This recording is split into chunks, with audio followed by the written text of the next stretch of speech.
fixing that roof, which is a universal roof, because money knows no boundaries. Money moves around. And that regulatory environment needs to be agreed internationally. The implementation and the, fixing the pipes and all of that will have to be done at the national level, but it's international. Let's talk about the real issues that are affecting sheer number of people in this part of the world. And I also, we can add on, of course, countries like India, where there are some challenges by sheer size. What were the numbers? Everyone in this room has heard about AI, DLT, IoT, and this is really important, of course. But we need to keep in mind the people. And the people in this region are young in the main. 60% of them are under 25. A third of them in the region are either unemployed, without training, not going to school.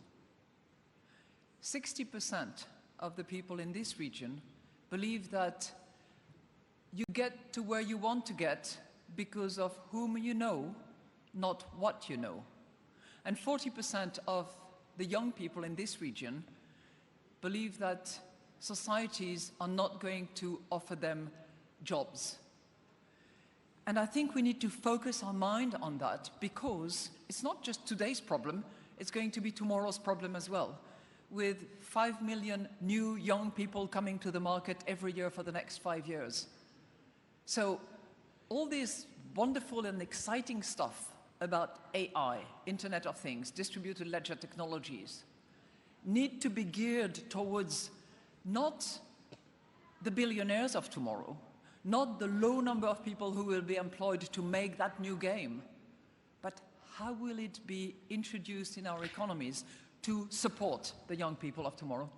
But it's a very hard challenge. Right, but I feel I've heard this before in a different way. Whether it be .com in the 90s, this needs to be for those without. Whether it's internet, just the basic internet, this needs to be for the generation without. Now we're talking IoT, AI, for the generation without. But the generation without never seems to get with. And the generation without seems to get bigger. And more dangerous. And more dangerous, because the options are not many. The options can be, if there is no hope, believing anybody who is going to give you fake hope. And that's a real problem. So many more of them, much more connected, understanding lots of the challenges and the lack of expectations coming up. And that requires that we focus on either resolving the crisis when it comes or preventing the crisis before it happens. And I would be on the side of before rather than when it does. Managing Director, you have got no realistic hope of preventing the crisis before. All governments ever know how to do is deal with the crisis once it's there. Maybe I'm cynical, but I've lived through too many government crises to know that you can warn to your heart's content. You're right, except that the memories of the financial crisis of 2008, 2009 are still alive. They're not far away. The pressure of the people who are coming to the market, the expectations that they have, should create that degree of urgency. If you wait until the crisis is here, it's far more difficult to resolve. If you anticipate, and that, you're right, it's very hard because you need the courage to explain what you're doing. And whether you're raising VAT because you're shifting to a new business model, because the price of oil has changed, because the need for public services is there, or whether you are doing a structural reforms of another kind, you need that same courage. But it is being done. Look at what has been done in the Emirates. VAT is now in place as of January the 1st. Nobody likes it. Nobody, right? But if you ask people, do you like security? Do you like nice roads? Do you like good hospitals? Do you like public education? People will say yes. And that needs to be financed. That needs to be transitioned through another model when the sources of revenue has changed. Do you see part of your job now, as this transition from crisis to roof repair or whatever, do you see part of your job to now sound the clarion call of warning about this danger? Because I'll say it, you don't have to say it, you're talking about two options for people without jobs. They either fall deep into poverty, or there's an option of radicalisation, which of course has its own attendant horrors that we know too well. Yeah. Do you see it's part of your job to warn? Yes, of course. Yes, of course, because the mandate of the IMF is to participate in better stability, better prosperity, and clearly the challenges are here. And the growth that we have around the world at the moment, 3.9%, 3.9% next year, is a good background against which to try to fix the roof. And this is not just about this region. I did mention numbers for this region because we care and we are here and we work for the region. But it's a challenge for everybody, and it's a moment when you can't just sit back and say, okay, 3.9%, that's good, and in this region 3.5% in the main, that's fine. No. Things have to be done, and roof has to be fixed, and the model has to change. And if that was not enough, the way in which digitalization, the way in which new technologies are pushing us as well should be an encouragement rather than a threat. Is anybody listening? Because I look at, Angel Gurrier this morning talked about the length of time it took Germany to get a government, the Netherlands to get a government, to look at how long it's taken. I mean, the Brexit negotiations are well and truly on the ropes. But you know what? Sometimes a country and an economy can actually work without a government for a while. It's been okay sometimes. We have seen it in the case of the Netherlands. We've seen it in the case of Belgium. Belgium actually went to war without a government once. So I'm not suggesting that we should do away with governments. But sometimes building a coalition, having a solid agreement which settles each and every corner of the governance going forward is a good idea. And sometimes it's better to wait, negotiate, settle, go forward, rather than haste and fall on your face because you don't have all the coalition members with you. Are you worried about the current situation? Because I've interviewed you a good few times through the crisis, out the other side of the crisis, into growth, but I'm hearing in your voice not shrill alarm, but a sort of a deeper, this is an opportunity. If we do not, then we really will be in deep trouble. Yeah, I think you're right. I'm reasonably optimistic because of the landscape that we have at the moment, but I'm ringing not the alarm signal, but the strong encouragement and warning signal that things must be done and we cannot just sit back and wait for growth to continue as normal. Hashtag me too. You too. Well. You too? Me too, you too. You and me. Oh, that's a new one. Hashtag you and me. Go on, I dare everybody now to hashtag you and me. But you know what? I'm saying that because we were just joking and we're old friends. Yeah. But I think it's a critical message, actually, that it's not just about women, number one, because men have been subject occasionally, and any occasion is one too many, to harassment as well. And second, what I'm concerned about is that we move from this emotion and anger, which was necessary and which had to come out. We move from that to action. And for that, we need to be, you and me, men and women together, in order to address the situation, prevent it, and when it happens, resolve it. This has now moved into the next stage again of this issue, hasn't it? Because, all right, I'm going to be slightly controversial here. Yeah. If you get a group of men together, I guarantee you, Managing Director, it will not be long. They don't talk about it. Sorry? No, well, if they do talk about it, it will be in hushed tones, and it will be, many of these allegations are just thrown, and, you know, the allegation is thrown, and they're now, the burden of proof has shifted. The allegation's made, Now you've got to defend. It's almost as you're guilty by allegation. Now, I'm not suggesting for a moment that the allegations aren't true or whatever, but can you see how that pendulum, as far as men are concerned, or not? Yeah. The president talked about it. Well, whoever talks about it, I'm sure that there are some occasional wrong allegations here and there, because you cannot expect any system to be perfect.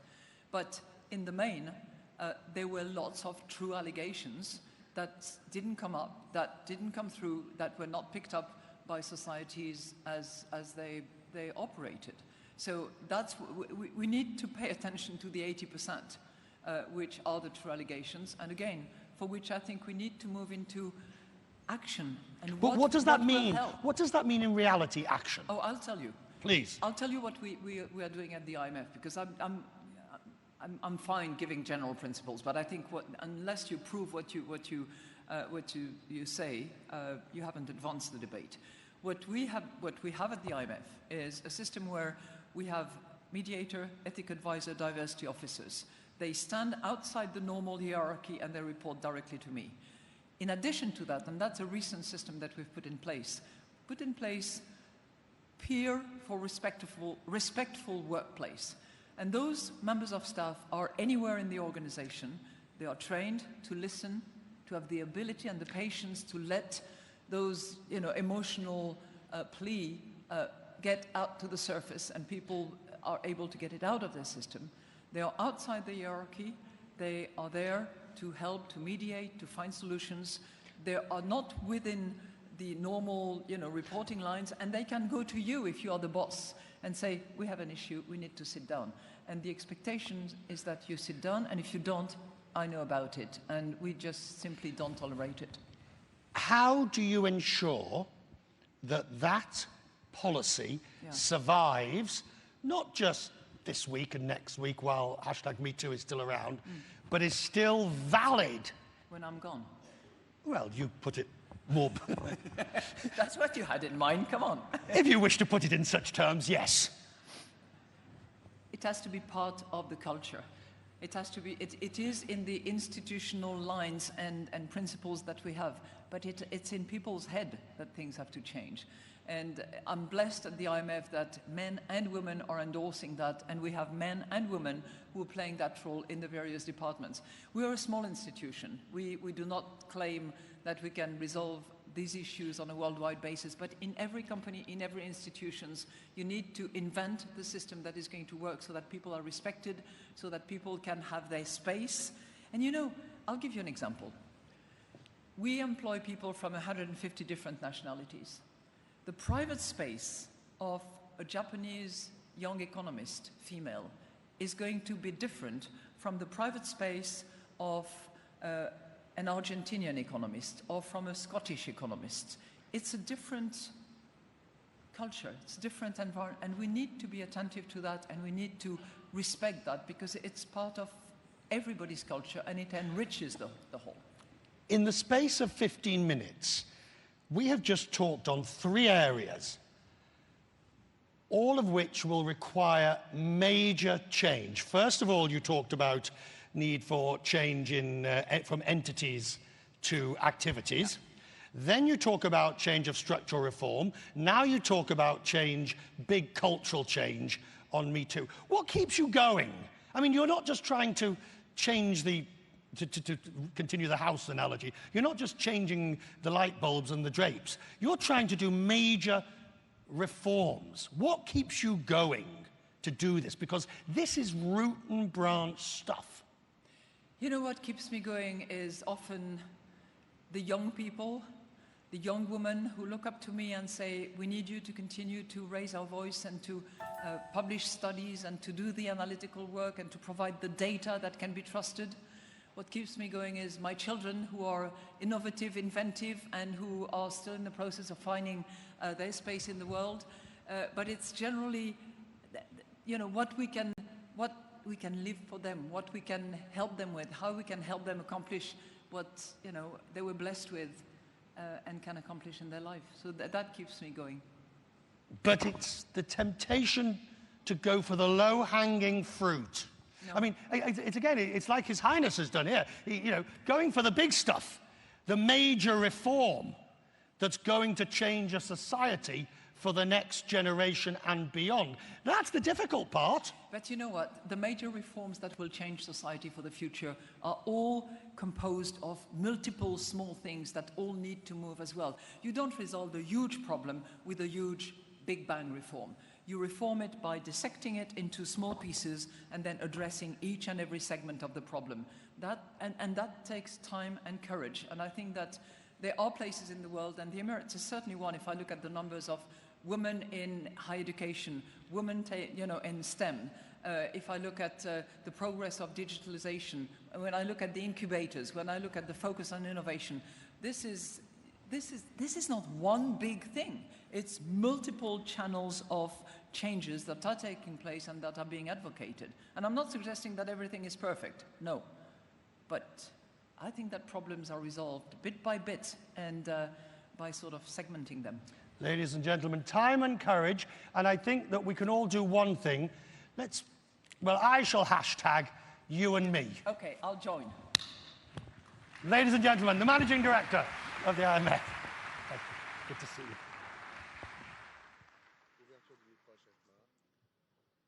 We give our thanks to Her Excellency Christine Lagarde and Mr. Richard. Fixing that roof, which is a universal roof, because money knows no boundaries. Money moves around.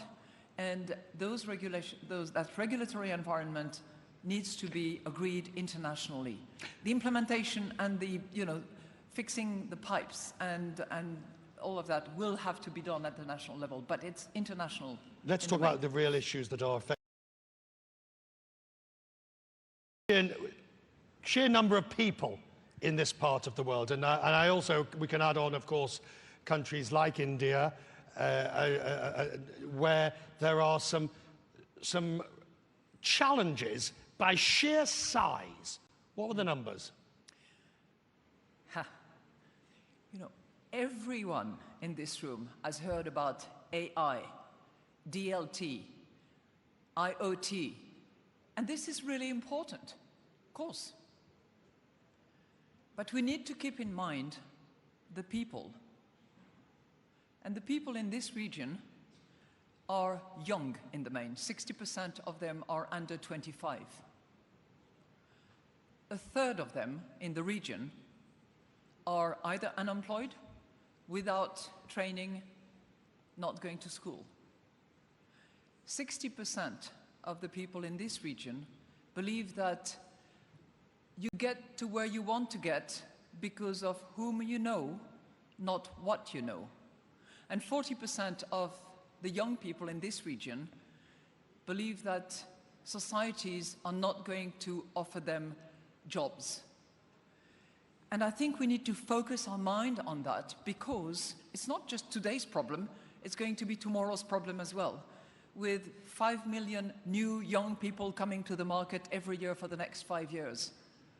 So all this wonderful and exciting stuff about AI, Internet of Things, distributed ledger technologies, need to be geared towards not the billionaires of tomorrow, not the low number of people who will be employed to make that new game, but how will it be introduced in our economies to support the young people of tomorrow? But it's a tough, it's a...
Dum dum dum,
Your Highnesses, Your Excellencies, distinguished guests, ladies and gentlemen. Now it's time for the inaugural address of the guest country by His Excellency Narendra Modi, Prime Minister of the Federal Republic of India. Mr. Narendra Modi took an oath as the Prime Minister of India in May 2014. Dynamic, dedicated, and determined. He reflects the aspirations and hopes of 1.3 billion Indians. Ever since he assumed office, Prime Minister has embarked on a journey of all-round and inclusive development, Sabka Saath, Sabka Vikas, where every Indian can realize their hopes and aspirations. Prime Minister Modi has used innovative ideas and initiatives to ensure that the wheels of progress move at rapid pace and the fruits of development reach every citizen. He is a firm believer in the transformational power of technology and has used technology to make governance open, easier, and transparent. His initiative of using the world's largest digital identity program called Aadhaar for direct delivery of government services has earned applause all over the world. Prime Minister Modi's government has also used social media and technology with great effectiveness to connect with people and to resolve their issues and problems, as well as promote transparent and accountable governance. He is one of the most followed global leaders on Twitter with more than 40 million followers. Ladies and gentlemen, one more time, welcome His Excellency, Prime Minister of India, Mr. Narendra Modi.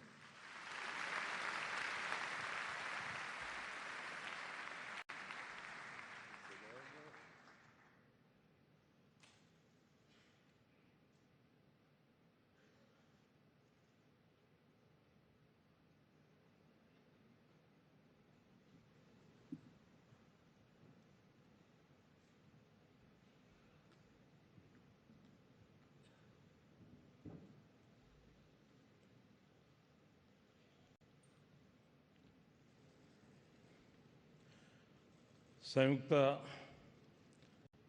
अरब अमीरात के उपराष्ट्रपति معالي نائب الرئيس प्रधानमंत्री رئيس الوزراء और रक्षा मंत्री وزير الدفاع للإمارات العربية المتحدة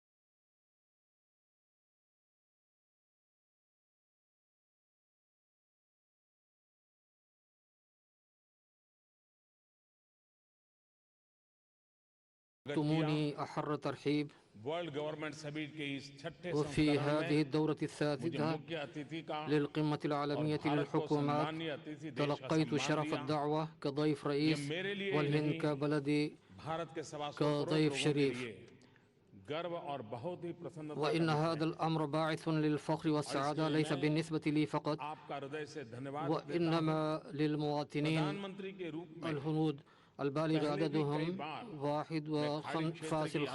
1.25 مليون مواطن هندي 2015 وأنا के أشكركم बाद على ذلك मैं إنني दूसरी बार زرت यही आया हूं। الخليج بضع مرات كرئيس जब भी यहाँ الوزراء आता وهذه زيارتي الثانية للإمارات منذ عامي 2015 وعندما آتي करीब هنا أشعر 12 بقدر लाख كبير من अप्रवासी الألفة भारतीयों को والأنس दुबई حوالي में उनके घर से दूर 1.25 مليون مواطن هندي قد और وجدوا ये में وطنا 33 بعيدا عن लाख وطنهم अप्रवासी भारतीयों को अपनापन मिला وكذلك है। فإن المواطنين इसके लिए الهنود البالغين भारत عددهم यूएई और दुबई का 3 कृतज्ञ ملايين है, مواطن هندي आपका مغتربين कृतज्ञ है।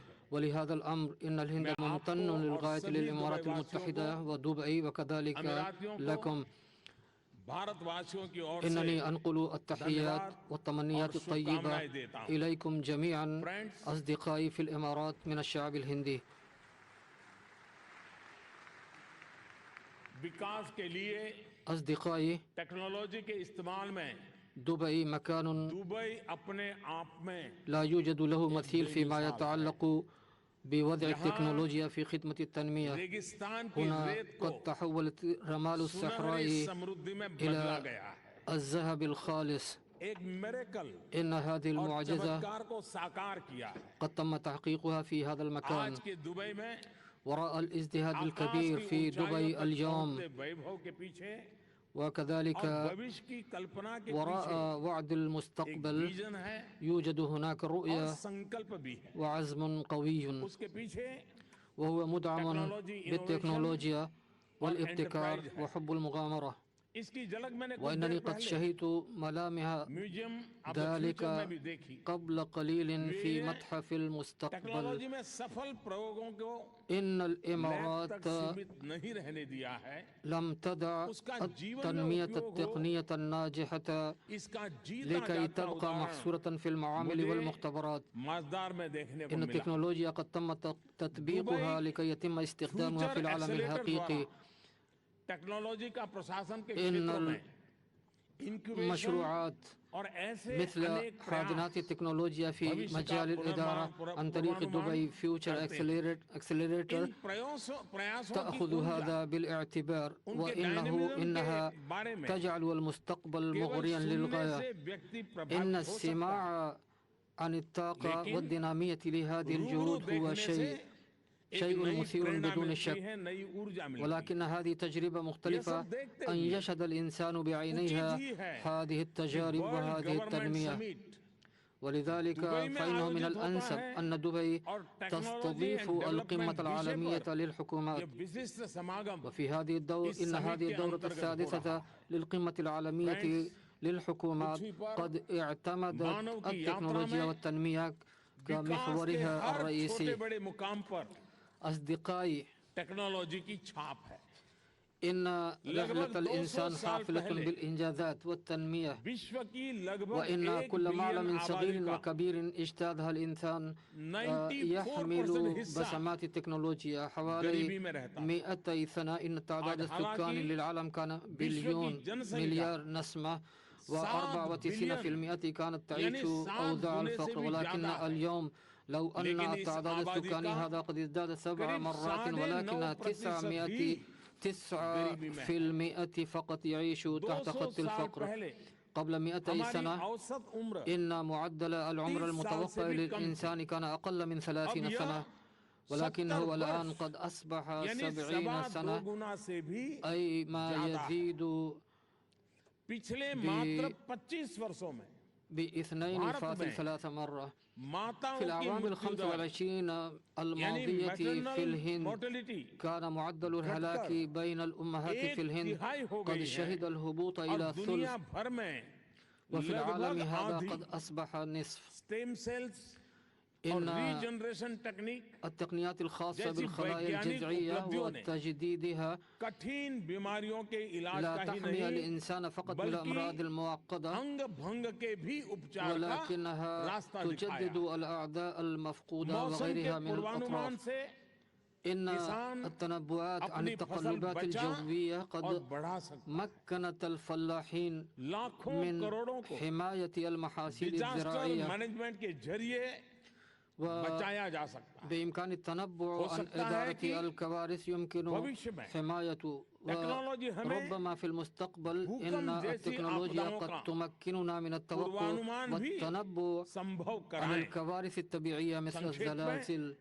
टेक्नोलॉजी ने وبالجملة فإن التكنولوجيا قد غيرت بشكل أساسي وجود الإنسان من أجل टेक्नोलॉजी ने الخير. क्वालिटी ऑफ लाइफ को إنها एक مكنت ऊंचे धरातल पर पहुंचाने में من تطوير बहुत جودة बड़ी الحياة भूमिका निभाई. والارتقاء بها إلى مستوى رفيع विकास للغاية. का एक पहलू यह भी है وإن هذه कि ناحية पाषाण من युग से الثورة. औद्योगिक क्रांति के सफर में हजारों लाखों साल गुजर गए.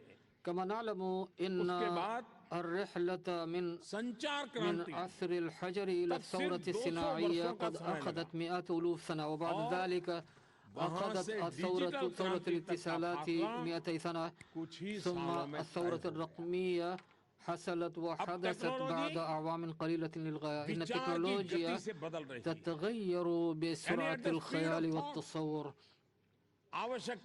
وليس من الضروري أن تكون الحاجة وسيلة للابتكار، وإنما ولكن الابتكارات أيضا تخلق احتياجات ومتطلبات جديدة. إن التكنولوجيا قد أصبحت مصدرا ووسيلة كبيرة للغاية للتغير المدمر. أصدقائي، إن الوصول إلى التكنولوجيا وتوسعتها قد مكنت الإنسان العادي، وإن هذا التمكين تدعمه أدنى الحكم مبدأ أدنى الحكم وأقصى الحوكمة. إن حرف إي في كلمة إي governance يعني الفعال والمؤثر والسهل والمتمكن والعادل. أصدقائي،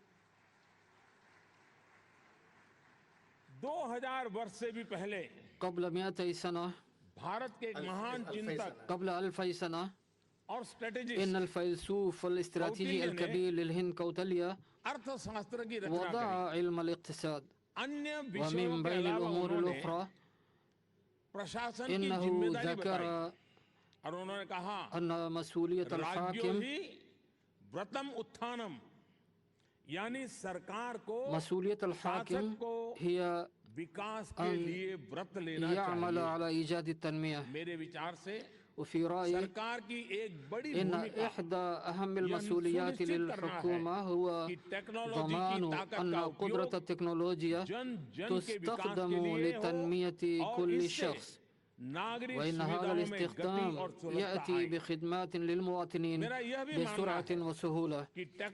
كما أعتقد أن الحكومة يجب أن تبقى حذرة تجاه نتائج وتحديات التنمية في التكنولوجيا لكي تبقى التكنولوجيا قوة بناءة وإيجابية.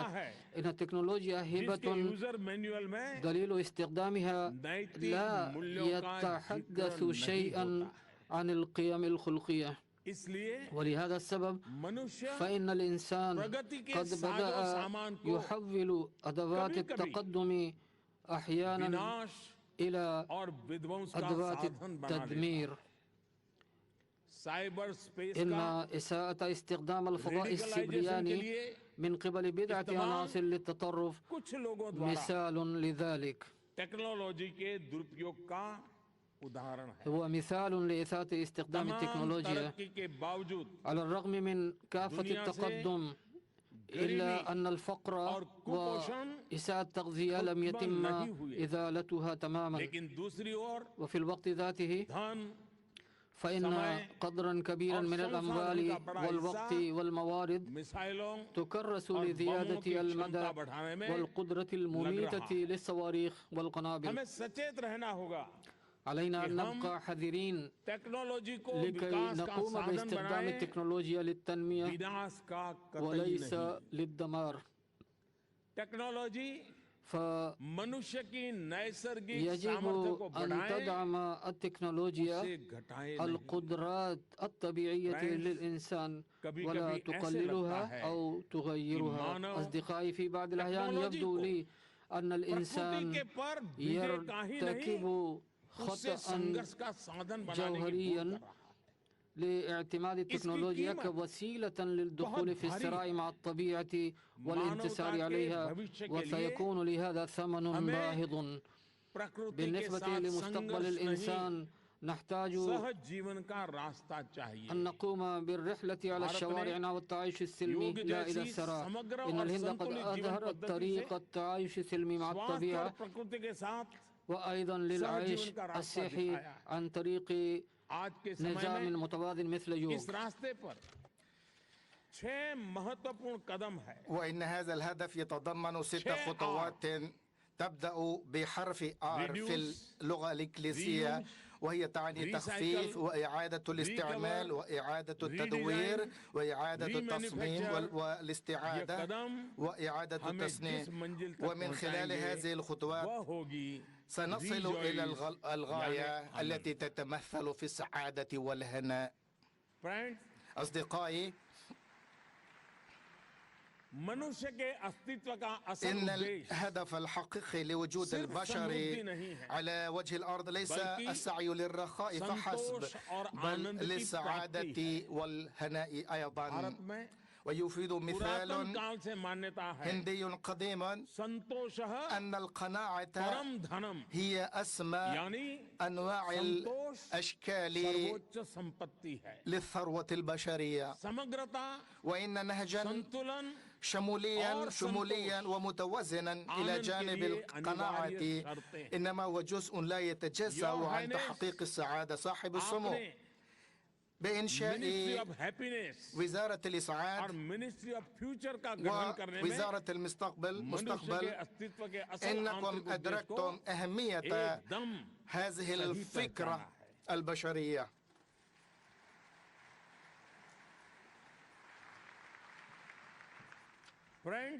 أصدقائي،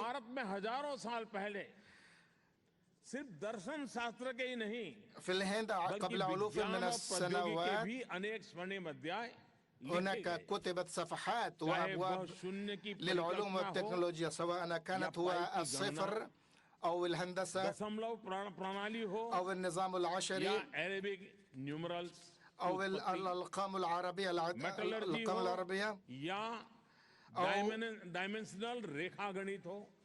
أو الهندسة أو بناء السفن. كل هذه الإنجازات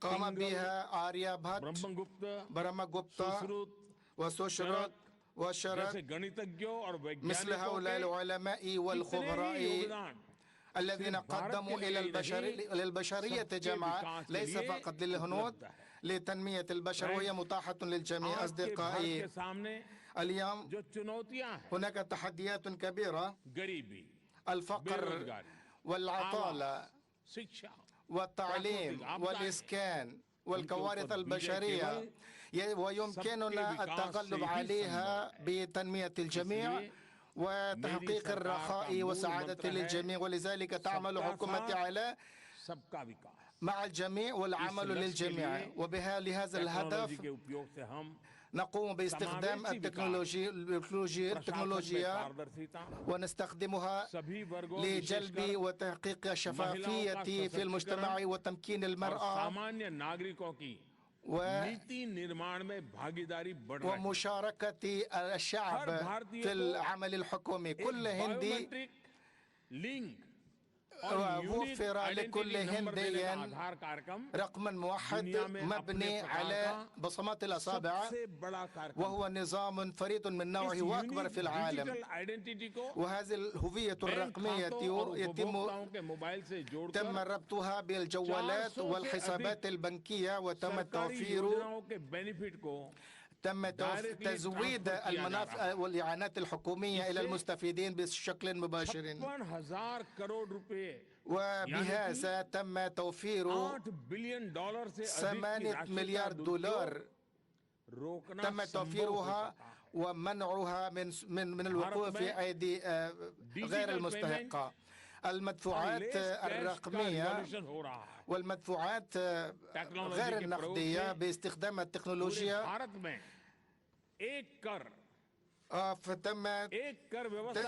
تم تطبيق نظام موحد تسمى BGST، أي ضريبة الخدمات والبضاعة وGEM. وبهذه الخطوات تم الوصول إلى يمكن لرجل أعمال بسيط وتاجر أن يبيع بضائعها إلى الحكومة. لقد بدأناها قبل شهور، وحتى الآن تم تداول تم تداولات تزيد قيمته على 600 مليون روبي دولار. نحن نقوم بإيجاد نظام للتكنولوجيا في غضون سنتين ماضيتين. أصبحت الهند بلدا رئيسيا في مجال البدع بالمشاريع التجارية، وكذلك هناك مشاركة متزايدة من قبل الشباب في مشاريع هاكاثون. 65% من سكان الهند هم دون 35 من العمر. نحن نقوم بتعزيز والدعم والتشجيع الابتكار لبناء الحلم الجديدة. وبحلول 2022 سوف نقوم بزيادة دخل المزارعين بضعفين. وأنا أعطي لكم مثالين لاستخدام التكنولوجيا، إحداها بطاقات الصحة الترابية، وبهذا يمكن المزارعين الاطلاع على معلومات التربة، وأيضا بوابة المزارعين التي تم من خلالها تداولات بقيمة 36,000 كرور روبية، ويتم تدريب المشاركين والتطعيم، ويتم توفير هذه البيانات إلى القرى والأرياف وفي الوقت المباشر. لقد بدأنا بهذا،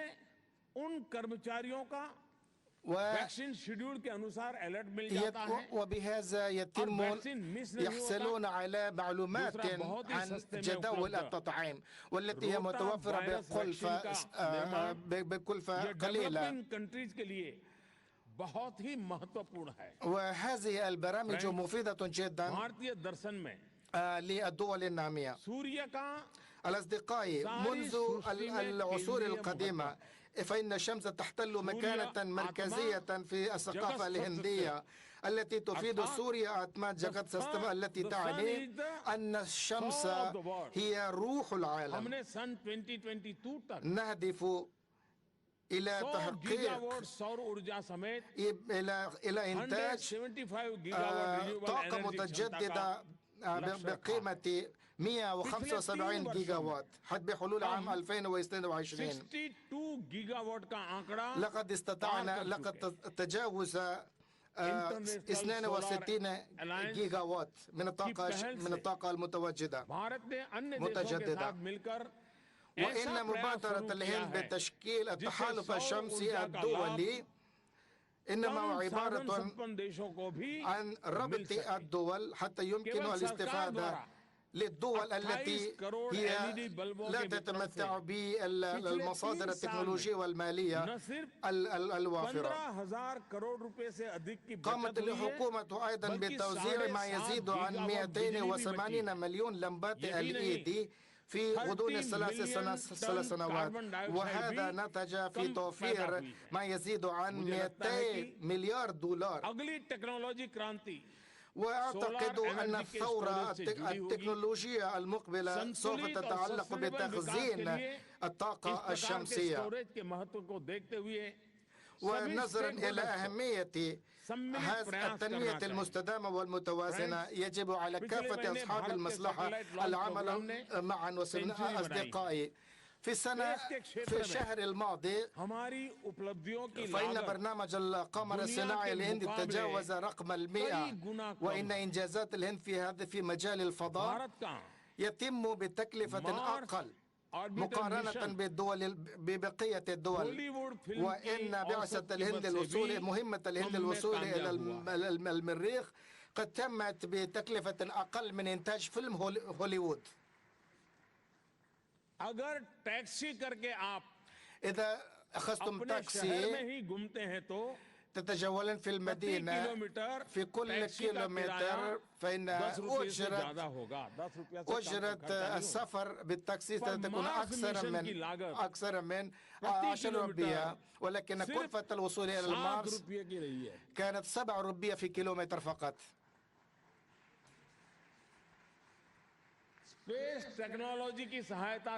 بفضل تكنولوجيا الفضاء قد زادت تحسن صيد الأسماك ب5 أضعاف. والوقت المستغرق في هذا انخفض بنسبة 30 أو إلى 70%. إن موجودات أو وصول المجتمع بقيمة 20 مليون التي تقوم الحكومة بإنتاجها توفر فرص العمل، وتم دمج الكثير من مشاريع خلق فرص النمو بسهولة الاطلاع على المعلومات حولها، وهذا يفيدنا في الحصول على المعلومات، وبناء عليها يمكننا إطلاق مشروعات وخطط. الأصدقاء، أنا بنفسي أنا أقوم بتحليل التقدم المحرز في هذا المجال بنفسي في كل شهر عن طريق المؤتمر الفيديو تحت برنامج يسمى سميتي، الذي يعني التحليل والتقييم. ومن خلال هذه المراقبة والتحليل قد وقع هناك تأثير كبير جدا. فالكثير من القضايا العالقة قد تم اتخاذ قرار بشأنها من قبل الموظفين والبيروقراطيين. أيها الأصدقاء، لقد فاتت الهند الثورة الصناعية، ولكننا في الهند قد عزمنا على تحقيق الريادة ليس فقط في تكنولوجيات متقدمة ومتطورة، وإلى جانب التصنيع وتكنولوجيا المعلومات نحن نركز انتباها كبيرا على مجالات تحليل البيانات والفيزياء السيبرانية والنانو تكنولوجيا والذكاء الاصطناعي والأمن السيبراني وتخزين الطاقة المتجددة، الطاقة المتجددة وعلم الجينوم للجيل القادم وتكنولوجيا الحوسبة. أيضا نركز على هذه المجالات. أن الإنجازات في هذه المجالات سوف تضمن أن الهنود البالغ عددهم 1.25 مليار يتم تحقيقه ويشكل جزءا مهما لتنمية البشرية جمعاء. أيها الأصدقاء، إن النموذج الهندي المحوري الذي يفيد وسوديفا كوتمبكم ويعني أن العائلة كلها أسرة واحدة، نحن نقوم بتنفيذها على كافة المجالات، وبفضل ذلك نحن بفضل الجهود المشتركة والنمو الشامل نحن نقدم هذا التعاون إلى الجميع، سواء هذا يتعلق ببناء القدرات فيما يزيد عن 160 بلدا من خلال التعاون الاقتصادي والفني، وأيضا من خلال الشبكة الإلكترونية لعموم أفريقيا نحن نقوم بتوصيل منافع التعليم عن بعد والطب عن بعد إلى المناطق النائية في أفريقيا. المتدربين الأفريقيين الذين أن البشرية سوف تتكاتف للتغلب على هذه التحديات التي تواجه العالم وسوف تواجه في المستقبل، وإن التكنولوجيا سوف تستمر في لعب القيام بدورها الرئيسي في خطوتنا وجهدنا هذه. وأنا أيضا متأكد أنه بالنسبة للقرن 21 سيكون هذا قرن آسيا، وسيكون من المهم جدا مشاركة الخبرات من خلال الاستفادة من المنتديات مثل منتدى القمة العالمية للحكومات. ويمكننا استخدام هذه وتحقيق الإمكانات باستخدام هذه المجالات الثلاثة. أولها ثورة تعليمية من خلال التعليم عن بعد عبر الإنترنت. الذي سوف يمكن من تزويد توفير التعليم للأطفال في المناطق النائية. وثانيا سيمكن أفقر الأطفال في الحصول على هذه التكنولوجيا في تخزين الطاقة الشمسية. وثالثا تطوير التكنولوجيا لتخزين الطاقة الشمسية على نطاق واسع. وبعد ذلك نهج شمولي ومتوازن للتعايش مع الطبقة.